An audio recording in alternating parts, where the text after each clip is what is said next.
passion and putting time into your craft, everything can change. What's up, y'all? Welcome to CD Talks, where we don't just talk about movies, TV, and culture, but about what they teach us in life. And today's subject is Iron Claw.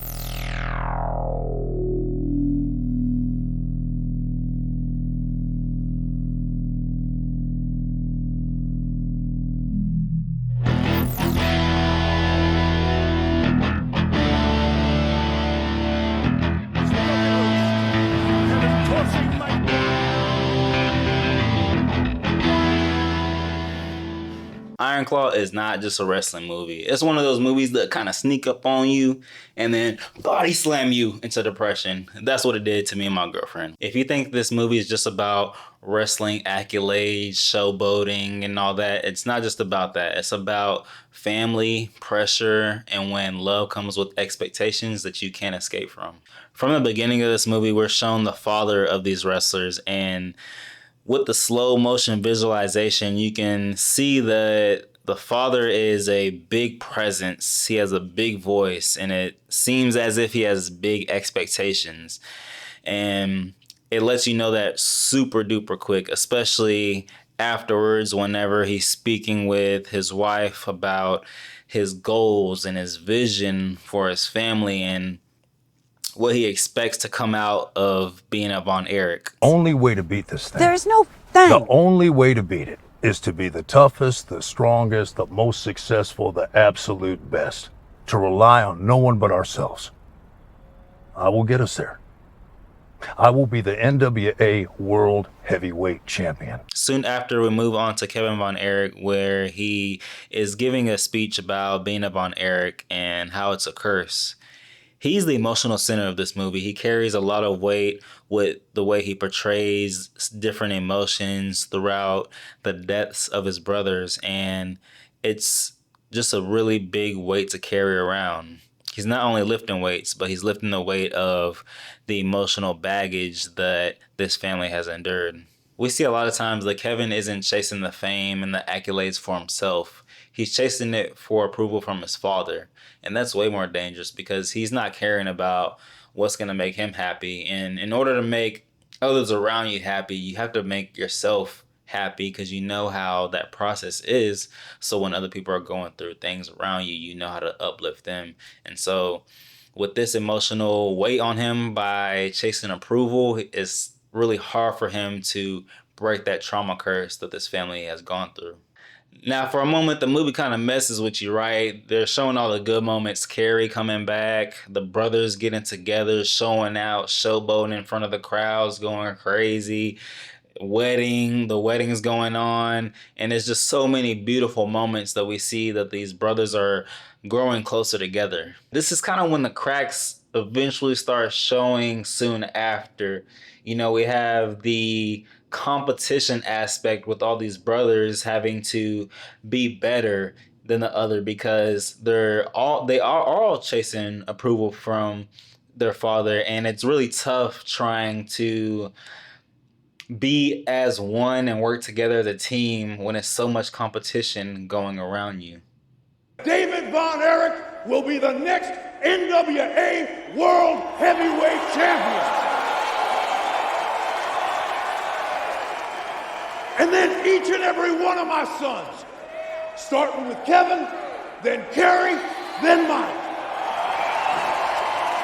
And we could tell that the brothers do love each other. There's so many great moments where they go together to the party, they're eating hamburgers in the car, and I love how the movie really shows and stays still on moments like that and really soaks up the bonding between these brothers. But this isn't the house that they grew up in. You know, this is the moments that we see with them, but with the foundation of their father and their mother is definitely emotionally absent.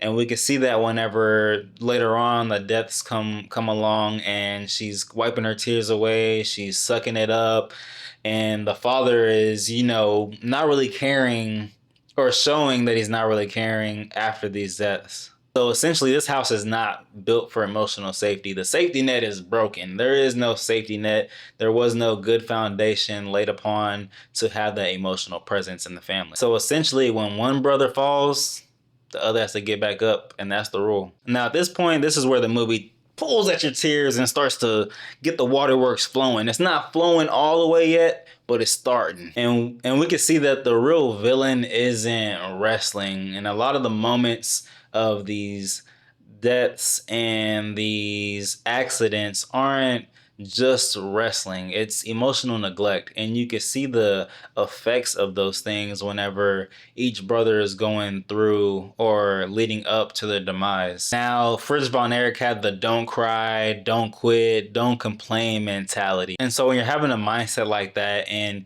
emotions start to rise, that's your mentality essentially whenever you're trying to deal with those emotions instead of dealing with it healthy. You know, each brother is having to live up to this name and not really have time to sit down and sit back and think, what do I want from life? You know, ever since they were young, they were told that you're going to be this, you're going to do that. And the sad reality is, if they actually focused on themselves, if they had an emotional outlet to find who they really are, the potential could be way more than whatever their father had for them in this wrestling field. It's not a joke. Kerry is about to become the family's first Olympian.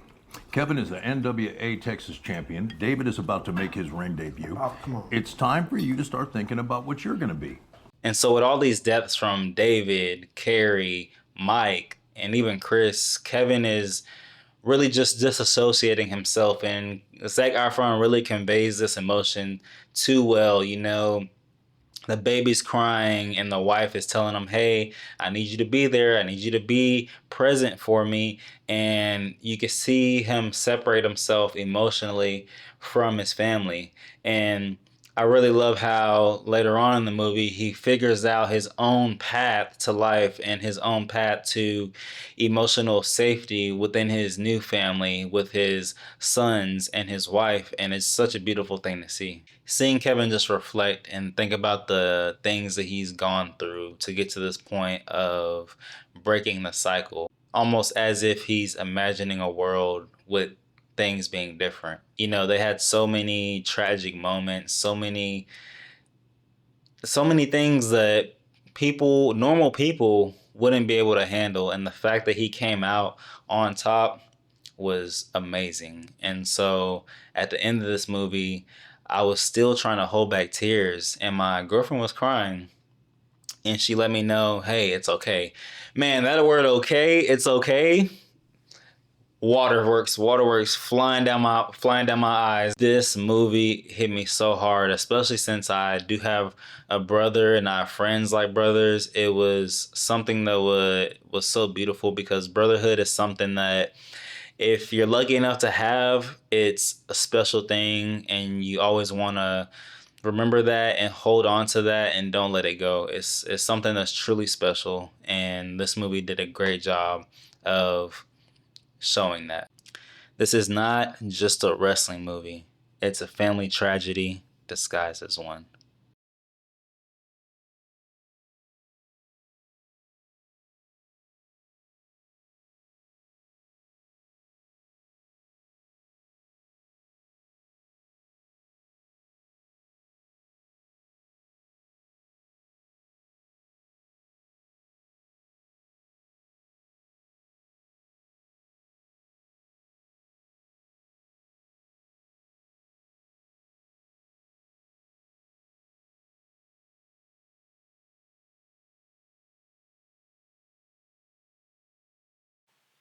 This is a picture